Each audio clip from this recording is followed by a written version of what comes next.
Merci. La parole est à Madame Annie Vidal pour le groupe Renaissance.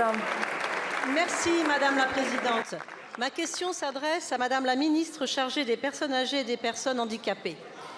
Madame la Ministre, vous étiez vendredi dernier dans un EHPAD de ma circonscription où vous avez entendu les résidents, leurs familles et les professionnels, et je vous en remercie beaucoup. Et vous avez aussi évoqué la proposition de loi portant mesures pour bâtir la société du bien vieillir et de l'autonomie qui, après un parcours législatif ponctué de rebondissements et une commission mixte paritaire conclusive, sera soumise au vote en fin de journée. Face à la transition démographique qui est la nôtre, pour mémoire, les plus de 65 ans seront plus nombreux que les moins de 15 ans dès 2030. Elle constitue une étape dans la construction de la société du bien vieillir et de la longévité. Portée avec conviction par ma collègue Laurence Cristol et par moi-même, et avec votre soutien, elle inscrit des mesures concrètes pour améliorer le quotidien de nos aînés, de leurs proches et des professionnels qui les accompagnent, portant ainsi les bases d'une réforme à venir à hauteur des enjeux.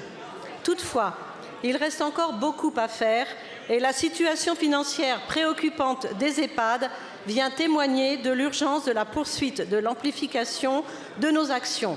Si les établissements publics sont confrontés à un déficit cumulé inédit, les opérateurs privés ne sont pas épargnés. Quant aux services à domicile, ils connaissent eux aussi des difficultés structurelles.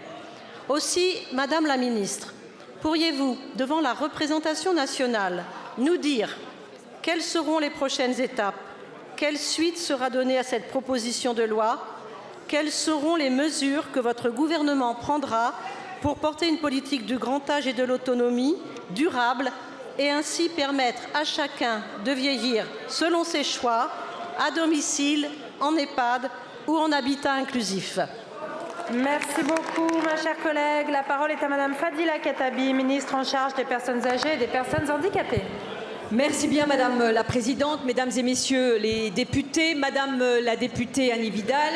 Permettez-moi tout d'abord de saluer le travail que vous avez mené avec votre collègue Laurence Cristol sur cette proposition de loi.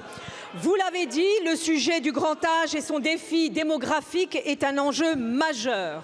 Et pour préparer ce changement, nous nous sommes pleinement mobilisés avec la mise en œuvre de politiques publiques volontaristes. Et je me permets de les rappeler parce que gâteau avalé, gâteau oublié, nous avons effectivement créé les services départementaux de l'autonomie, le renforcement des contrôles des EHPAD et encore une fois, je ne jette pas la lanterne sur les professionnels qui travaillent, le soutien à l'habitat intermédiaire et au maintien à domicile et les nombreuses mesures d'attractivité pour le secteur. Et nous y avons mis les moyens.